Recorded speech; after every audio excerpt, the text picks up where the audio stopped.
Hello my dear students, hello বন্ধুরা। দশম শ্রেণীর মডেল অ্যাক্টিভিটি টাস্ক দেখো 2021 সালে অলরেডি আমি পার্ট 1, পার্ট 2, পার্ট 3 তিনটে ভিডিওতে দিয়েছি। সেখানে তোমাদের কিছু অবজেকশন ছিল বা কিছু তোমাদের কমেন্ট ছিল, সেখানে কিছু স্পেলিং মিস্টেক ছিল এবং সমস্যা ছিল, যার জন্য এটা নতুন করে আবার একটা ভিডিও বানালাম, যেখানে আমরা এই ভিডিওতে অ্যাক্টিভিটাস 1, 2 এবং 3 তিনটেই আলোচনা করব। ওকে, আচ্ছা, এই হচ্ছে তোমার টাস্ক 1। প্রথমটা দেখে নাও। তপনের মনে হয় আজ যেন তার জীবনের সবচেয়ে দুঃখের দিন। তপনের এমন মনে হওয়ার কারণ কি? ছোট মেসোমেশাইয়ের উদ্যোগে সন্ধ্যাধারা পত্রিকায় তপনের লেখা গল্প ছেপে বেরোলে সে তার মাকে গল্পটি পড়াতে শোনাতে যায়। সে দেখে সংসদের নামে ছোট মেসোমশাই লেখার আগাগোড়াই বদলে দিয়েছেন। সে যে লেখা ছাপতে দিয়েছিল তার সঙ্গে ছেপে আসা লেখার কোনো মিল নেই। লজ্জায় অপমানে তপন ভেঙে পড়ে। সে বুঝতে পারে তার লেখা কাঁচা হাতের, তবুও যদি সেই লেখা ছাপা হতো তাহলে তার মনে আনন্দ জন্মাতো, আর ছাপা না হলেও এতটা দুঃখ তার হতো না। 2 নম্বর, আমাদের ইতিহাস নেই। এই উপলব্ধির মর্মার্থটা লেখো। ইতিহাস আসলে জাতির আত্মবিকাশের গৌরবময় কাহিনী, তার ঐতিহ্যের পুনরুদ্ধার। কিন্তু যখন সেই ইতিহাস নিয়ন্ত্রিত হয় কোনো ক্ষমতাবান গোষ্ঠী সম্প্রদায় কিংবা রাজনীতির দ্বারা, তখন ইতিহাসের বিকৃতি ঘটে। ক্ষমতাবানরা নিজেদের স্বার্থে ইতিহাসকে নিজেদের মতো করে তোলে। তখন মানুষ একসময় ভুলে যায় তার প্রকৃত ইতিহাস, আর চাপিয়ে দেওয়া ইতিহাসকে নিজেদের বলে মেনে নেয়। এই পরিপ্রেক্ষিতে এখানে উক্ত উক্তিটি তুলে ধরা হয়েছে। এলো মানুষ ধরার দল, তাদের আগমনের আগে আফ্রিকার স্বরূপ কেমন ছিল? রবীন্দ্রনাথ ঠাকুরের আফ্রিকা কবিতাটিতে আফ্রিকার আদিম সময় থেকে তার নানান রূপের ছবিকে তুলে ধরেছেন। আলোচ্য প্রসঙ্গে আফ্রিকা মহাদেশে দীর্ঘকাল বঞ্চিত থাকার ইতিহাস আলোচিত হয়েছে। সুদীর্ঘ সময় যাবৎ আফ্রিকার অফুরন্ত সম্পদ তথাকথিত সভ্য মানুষের দৃষ্টির বাইরে ছিল। আলফ্রেড ওয়াগনার তার পাত সংস্থান তত্ত্বের মাধ্যমে পৃথিবীর বিভিন্ন মহাদেশের একটি ভূখণ্ড থেকে বিচ্ছিন্ন হয়ে যাওয়ার যে তত্ত্ব দিয়েছেন, তাই যেন রবীন্দ্রনাথের লেখায় রূপ পেয়েছে। সৃষ্টির শুরুর দিকে আফ্রিকা ছিল আদিম অরণ্যে ঘেরা। দুর্গম এর রহস্য আর দুর্বোধ সংকেত ছিল এই আফ্রিকার গড়ে ওঠার বিশেষত্ব। সেই সময় প্রকৃতি তাকে দিয়েছিল জাদুমন্ত্র। কবির কথায় বিভীষিকায় যেন হয়ে উঠেছিল এই আফ্রিকার মহিমা, যা দিয়ে সে আসলে নিজের যাবতীয় ভয়কে পরাজিত করতে চেয়েছিল। তোমরা এই পর্যন্ত লিখতে পারো। উত্তরটা যদি মনে হয় অনেক বেশি হয়ে যাচ্ছে, আর যদি আরও লিখতে পারো তাহলে আরও একটু আছে। এই লুক্কায়িত ভাণ্ডার অবশেষে ইউরোপের শক্তিধর রাষ্ট্রগুলোর নজরে এলো। তারা পরস্পর শোষণের প্রতিযোগিতায় সামিল হয়। আফ্রিকার প্রাকৃতিক সম্পদ লুট করার পাশাপাশি এখানকার আদিম মানুষদের তারা বেঁধে নিয়ে গিয়ে ইউরোপের বাজারে কৃতদাস হিসেবে বিক্রি করে। সূচক রাষ্ট্রসময়ের এই মানসিকতা ও কাজকর্মকে সমালোচনা করেই কবি তাদের মানুষ ধরার দল হিসেবে চিনতে পেরেছেন। 4 নম্বর, সব মিলিয়ে লেখালেখি রীতিমতো ছোটোখাটো একটা অনুষ্ঠান। প্রবন্ধ অনুসরণের মন্তব্যটি বিশ্লেষণ করে। হারিয়ে যাওয়া কালি কলম রচনায় শ্রীকান্ত কালি কলম প্রসঙ্গে নানা তথ্য পেশ করেছেন। তিনি উল্লেখ করেছেন কালি আগে কীভাবে তৈরি হতো বা তা কতটা শ্রম সাপেক্ষ ব্যাপার ছিল, সেই সঙ্গে এর জন্য কতটা নিষ্ঠাও দরকার হতো। এক সময় রোগা বাঁশের কঞ্চি কেটে কলম তৈরি করা হতো। কালি যাতে গড়িয়ে না পড়ে তাই মুখটা চিড়ে দেওয়া হতো। লেখা হতো কলার পাতায়। কালি নিজেরাই তৈরি করতে হতো। কাঠের উনুনে রান্না করা কড়াইয়ের তলার কালি লাউ পাতা দিয়ে ঘষে তুলে তা পাথরের বাটিতে রেখে জল লাগানো হতো। তারপর খুন্তি পুড়িয়ে ছ্যাঁকা দিয়ে ফোটানো হতো। মাছের কলম, মাটির দোয়াত, ঘরে তৈরি কালি আর কলার পাতাতে লেখকের লেখালেখি, প্রথম লেখালেখি। এই পর্যন্ত তোমরা লিখতে পারো, আর যদি চাও আরেকটু লিখতে পারো। শহরের হাই স্কুলে ভর্তি হওয়ার পরে বাঁশের বা কঞ্চির কলমকে ছুটি দেওয়া হয়। কালি বানানো বন্ধ হয়ে যায়। কালি ট্যাবলেট বা বড়ি দিয়ে তৈরি কালি পাওয়া যেত দোয়াতে। ফাউন্টেন পেনের জন্য ছিল বিদেশি কালি। রকমারি নিব এবং হ্যান্ডেল ইত্যাদি দিয়ে মুড়ে দেওয়া হতো। এই পর্যায়ে দোয়াত কলম হয়ে গেল ঘর সাজানোর আসবাব। একসময় লেখা শুকানো হতো বালিতে, পরে ডটিং পেপারে। এইসব আজ অতীত হয়ে গেল। লেখালেখি এভাবে এক অনুষ্ঠান হয়ে উঠেছিল প্রথম যুগে। তার চেহারা ছিল একরকম। পরবর্তীকালে সেই রূপের বদল ঘটে গেল। 5 নম্বর প্রশ্ন, সব চূর্ণ হয়ে গেল, জ্বলে গেল আগুনে। কবিতা অনুসরণে পরিস্থিতি বিবরণ দেব। বিপ্লবের পথ আসলে যুদ্ধের পথ। এ হলো স্থিতাবস্থার বিরুদ্ধে যুদ্ধ, সমাজ পরিবর্তনের জন্য যুদ্ধ। তাই সাম্রাজ্যবাদী হোক বা শোষক শক্তি প্রত্যাঘাত করে প্রবল লড়াই ভেঙে পড়ে। সেই সুন্দর বাড়ি যেখানে কবিতার বিপ্লবী মানুষটি একদিন থাকতেন, সেই বারান্দা যেখানে তিনি ঝুলন্ত বিছানায় ঘুমাতেন, কিংবা গোলাপি গাছ, চিমনি, প্রাচীন জলতরঙ্গ ইত্যাদি। যুদ্ধ সংঘটিতের ফলে শিশু থেকে শুরু করে মানুষের যাবতীয় ঘরবাড়ি, দেবদেবী, মন্দির, দেবতার মূর্তি ধ্বংস হয়। তাই বক্তার শখ এবং শখের ঘরবাড়ি নিশ্চিহ্ন হয় বলে তিনি একথা মনে করেছেন। নিশ্চিহ্ন হয় তিনি একথা মনে করেছেন। নিশ্চিহ্ন এটা হওয়াই করে দেয়, নিশ্চিহ্ন হয় তিনি একথা মনে করেছেন। এটা হওয়াই হলে ভালো হতো। অনুক্ত কর্তা বলতে কি বোঝো? কর্মবাচ্য ও ভাববাচ্যের প্রধান কর্তা প্রধান রূপে উক্ত হয় না বলে সেই কর্তাকে অনুক্ত কর্তা বলা হয়। যেমন কল্যাণের আজ ফিরে যাওয়া হয়েছে। অকারক পদ কয় প্রকার, কি কি? অকারক পদ দুই প্রকার, সম্বন্ধ পদ, সম্বোধন পদ। তির্যক বিভক্তি কাকে বলা হয়? যে বিভক্তির চিহ্ন সমস্ত কারকে ব্যবহৃত হয় তাকে তির্যক বিভক্তি বলে। যেমন এ বিভক্তি। উদাহরণ, ছাগলে কি না খায়।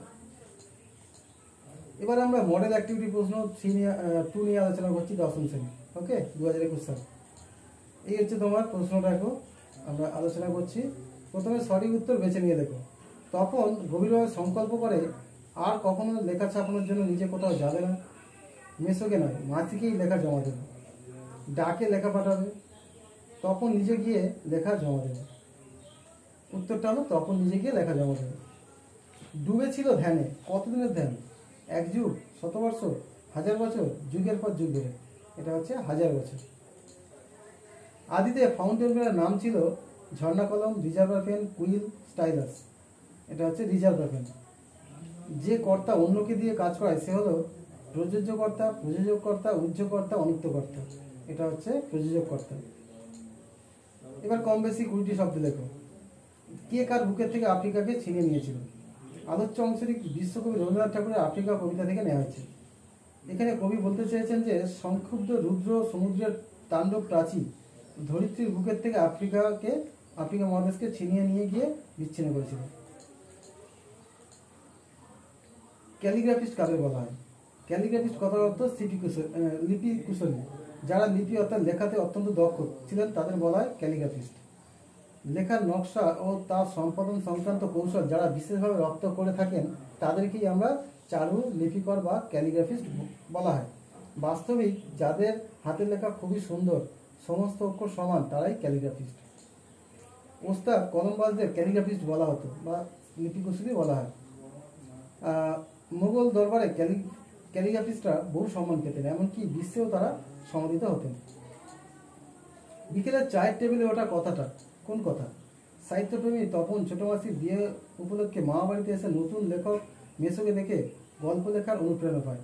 একদিন নিথর দুপুরবেলায় বাড়ির ছাদের সিঁড়িতে একান্তে বসে কাঁচা হাতে একখানা গল্প লিখে ফেলে। এই গল্প মাসির হাত ধরে লেখক মেসোর হাতে পৌঁছায়। পাঠ করে লেখক মেসো তপনকে খুব প্রশংসা করেন এবং গল্পটি সন্ধ্যাবেলা পত্রিকায় ছাপিয়ে দেবেন তার প্রতিশ্রুতি দেন। এক কথায় তপনের লেখা গল্পটি সন্ধ্যাতারা পত্রিকায় মেসোর দ্বারা ছাপানোর কথাটি বিকেলে চায়ের টেবিলে ওঠে। সম্বন্ধ পদকে কারক বলা যায় কিনা কারণ সব ব্যাখ্যা করে। আমরা জানি সম্বন্ধ পদকে কারক বলা যায় না। কারণ কারক হতে গেলে ক্রিয়ার সঙ্গে সম্পর্ক থাকা জরুরি। সেই দিক থেকে সম্বন্ধ পদে ক্রিয়ার সঙ্গে কোনো সম্পর্ক থাকে না, তাই সম্বন্ধ পদ কারক নয়, এটা অকারক। প্রসঙ্গ নির্দেশক কম বেশি 60টি শব্দের উত্তর দেয়। পৃথিবীতে এমন অলৌকিক ঘটনাও ঘটে, তখন এমন মনে হওয়ার কারণটা কি? আশাপূর্ণা দেবীর রচিত জ্ঞানচক্ষু গল্পে প্রধান চরিত্র তপনের মধ্যে এমন ভাবনার উদয় হয়েছিল।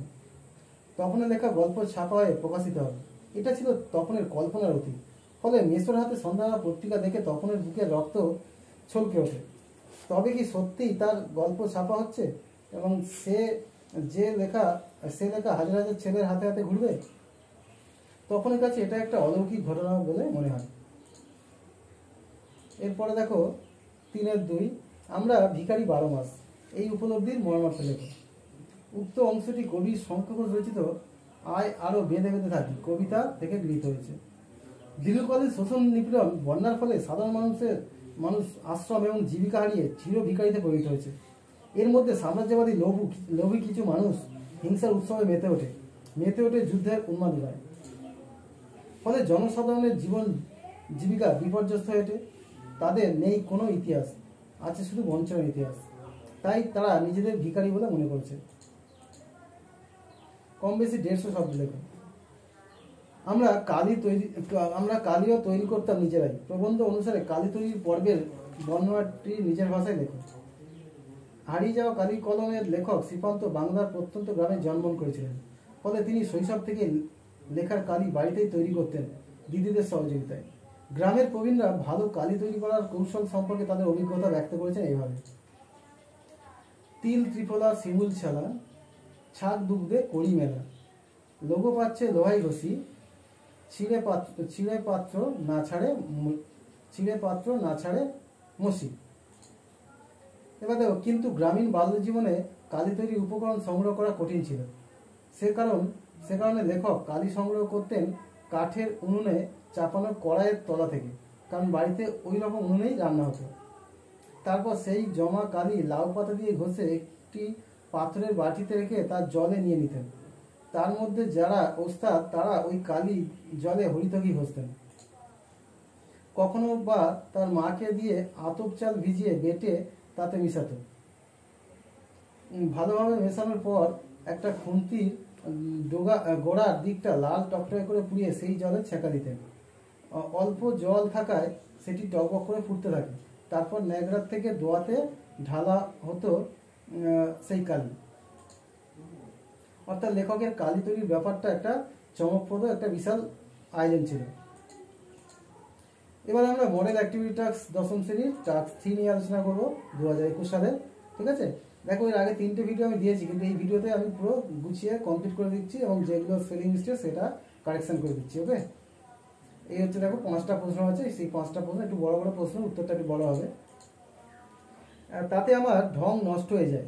বহুরূপী গল্পের আলোকে উদ্ধৃত অংশটি তাৎপর্য বিশ্লেষণ করো। সুবোধ ঘোষ রচিত বহুরূপী গল্পের প্রধান চরিত্র হরিদা উক্তিটি করেছেন। বিশেষ চরিত্রগুণে সামান্য বহুরূপী থেকে যথার্থ শিল্পীর মর্যাদায় উন্নীত হয়েছে তিনি। বিরাগী সাজ গ্রহণ করে বিশেষ উদ্দেশ্য নিয়ে তিনি জগদীশবাবুর বাড়িতে গিয়েছিলেন। তার সাজ ও অভিনয় এত নিখুঁত ছিল যে তার পরিচিতরাও তাকে চিনতে পারেনি। বিরাগীর ছদ্মবেশে জগদীশবাবুর কাছ থেকে 101 টাকা রোজগারের সুযোগ থাকলেও হরিদা সেই সুযোগ গ্রহণ করেনি, কারণ তিনি তখন বিরাগী। আর এই অর্থ সম্পদের মোহে মুক্ত টাকাটা নিয়ে তার বিরাগী সাজের মর্যাদা ক্ষুণ্ণ হয়। শিল্পীর কাছে শিল্পীর মর্যাদাটাই বড় কথা, তার ব্যক্তিগত দুঃখ কষ্ট নিতান্তই তুচ্ছ। শুধু তাই নয়, নিজের পেশার প্রতি সৎ থাকার উদ্দেশ্যে বিরাগী চারিত্রিক বৈশিষ্ট্যগুলো রপ্ত করেছিলেন তিনি। তাই একজন বীর আগের মতোই তার অর্থের লোভও বর্জন করেন। 2 নম্বর, ঘুচাবো এ অপবাদ বোধি রিপুকুলে। বক্তাকে কোন অপবাদের কথা তিনি বলেছেন? উক্ত অপবাদ ঘোচানোর জন্য তিনি কিভাবে প্রস্তুত হলেন? মাইকেল মধুসূদন দত্ত বিরচিত মেঘনাদবধ কাব্যের অন্তর্গত অভিষেক কাব্যাংশ থেকে উদ্ধৃত উক্তিটির বক্তা ত্রিভুবন বিজয়ী মেঘনাদ। লঙ্কাপুরীকে শত্রু সৈন্যদল সব দিক থেকে ঘিরে ফেলেছে এবং সামান্য নর রামচন্দ্রের হাতে বীরবাবুর মৃত্যুকে অপবাদ বলা হয়েছে। বক্তা রাবণপুত্র মেঘনাদ ধাত্রীমাতার ছদ্মবেশে থাকা লক্ষ্মী দেবীর কাছ থেকে জানতে পারেন যে তুচ্ছ মানব রামচন্দ্র তার মায়াবী ক্ষমতার জোরে পুনরায় জীবিত হয়ে মেঘনাদের প্রিয়ানুজ বীরবাহুকে যুদ্ধক্ষেত্রে হত্যা করেছেন। এই সংবাদটি পেয়ে লঙ্কেশ্বর যুদ্ধের জন্য প্রস্তুতি নিচ্ছেন। লঙ্কা শত্রু পরিবেষ্টিত। এই অবস্থায় লঙ্কায় ত্রিলোকজয়ী বীরপুত্র ইন্দ্রজিৎ প্রমোদ উদ্যানে বামাদের সঙ্গে আমোদ প্রমোদে মত্ত। এটা বড় লজ্জার ব্যাপার, কোনো বীরের পক্ষে এটা একটি বড় অপবাদ। এই কারণে তিনি যুদ্ধক্ষেত্রে যাবার জন্য তাড়াতাড়ি রথ আনার আদেশ দেন। রথ আসার সঙ্গে সঙ্গে মেঘনাদ রণসজ্জায় সজ্জিত হয়ে ওঠেন। কার্তিক তারকাসুর বধের জন্য বা অর্জুন বিরাট রাজ্যের গোধন উত্তরের জন্য যেভাবে রণসজ্জা সেজেছিলেন, ঠিক সেইভাবেই সেজে ওঠেন ইন্দ্রজিৎ। এরপর প্রমীলা সুন্দরীর কাছে বিদায় গ্রহণ করে তিনি রাজসভায় রাবণ সমীপে উপনীত হয়ে রাঘবের বধের অনুমতি প্রার্থনা করেন। 3 নম্বর 1.3, তোমাদের কাছে আমি লজ্জিত। লজ্জা কাদের কাছে, কেন লজ্জিত তা সিরাজউদ্দৌলা নাট্যাংশ অনুসারে আলোচনা করে। শচীন্দ্রনাথ সেনগুপ্তের লেখা সিরাজউদ্দৌলা নাট্যাংশের অন্তর্গত প্রশ্নকৃত বাক্যটিতে নবাব সিরাজউদ্দৌলা ফরাসিদের কাছে লজ্জিত হয়েছেন। ফরাসি বণিকরা বহুদিন থেকে বাংলাদেশের ব্যবসা বাণিজ্য করছে। ঔপনিবেশিক প্রতিযোগিতার কারণবশত ইংরেজ ও ফরাসিরা চিরশত্রু। এই শত্রুতা বাংলার বুকেও তারা বজায় রেখেছে। ইংরেজরা নবাবের অনুভূতি না নিয়ে চন্দননগর অধিকার করেছে। ফরাসি বাণিজ্য কুটি গুলি তাদের ছেড়ে দেওয়া হোক বলে দাবি জানাচ্ছে। এ নবাবের কাছে দুঃখের ঘটনা। ইংরেজ ফরাসি অন্তর্কলহ অনেক পুরনো, নবাব তা জানেন। সুতরাং নবাবের কাছে এটা সুতরাং হবে, সুতরাং নবাবের কাছে ইংরেজদের হঠকারিতা, আক্রমণ ও দখলদারির প্রতিকার চেয়ে ফরাসিদের দূত এসেছিল মসিয়ে লা। কিন্তু নবাব এর প্রতিকারের উদ্যোগ এখনই নিতে অপারগ বলে মসিয়ে লাকে জানান। কিন্তু যুদ্ধ করে নবাবের বহু লোক ক্ষয় হয় এবং অর্থ ব্যয় হয়েছে। এছাড়া এই ইংরেজদের ষড়যন্ত্রে নবাব অতিরিক্ত বিরক্ত হয়েছেন। এটা হয়েছেন হবে, ঠিক আছে, এটা হিয়েছেন হয়ে গেছে, এটা হয়েছেন, এবং আসন্ন যুদ্ধের মানসিক প্রস্তুতি নিচ্ছেন। এই অবস্থায় নিজের রাজ্যের নিরাপত্তা চিন্তার পরিবর্তে তিনি ফরাসিদের সাহায্য করবার জন্য ইংরেজদের সঙ্গে নতুন করে বিরুদ্ধে যেতে চাইছেন না। ফরাসি বণিকদের প্রতিনিধি মসিয়ে লা কে এই সাহায্যহীনতার কথা জানাতে বক্তা সিরাজ লজ্জিত। এটা ফরাসি দে না, ফরাসি বণিকদের, এটা দেড়টা কেটে দেবে, ঠিক আছে। ওই ভাঙা গড়া খেলা যে তার কিসের তরে ডর। কবির এই মন্তব্যটি কোন ইঙ্গিতবাহী? বিদ্রোহী কবি কাজী নজরুল ইসলাম অগ্নিবীণা কাব্যগ্রন্থের অন্তর্গত প্রলয় উল্লাস কবিতা ঈশ্বর তথা কালভৈরবের ধ্বংস সৃষ্টি চক্রের রহস্যকে উপাদানের চেষ্টা করেছেন, ঠিক আছে। এটা কবিতায় করে দিও, উল্লাস কবিতায়, ঠিক আছে। ধ্বংস এখানে নতুন সৃজনের অগ্রদূত হিসেবে উপস্থাপিত হয়েছেন, অর্থাৎ সেই কালভৈরবের সৃজন সংহারক মূর্তির সঙ্গেই নবযৌবনের অগ্রদূত দেশের যুব সমাজের রূপটি উপনীত হয়ে গিয়েছে। বাস্তব জগতে আমরা দেখে থাকি গ্রীষ্মের প্রচণ্ড দাবদাহে কালবৈশাখী যেমন ধ্বংসের দামামা বাজিয়ে আছড়ে পড়ে, গগন বিদীর্ণ করা বজ্রপাত, প্রবল ঝড়, চারিদিকে গাছপালা ঘরবাড়ি ভেঙে চুরে শেষ হয়ে যাওয়া দেখে আমরা ভয় পাই।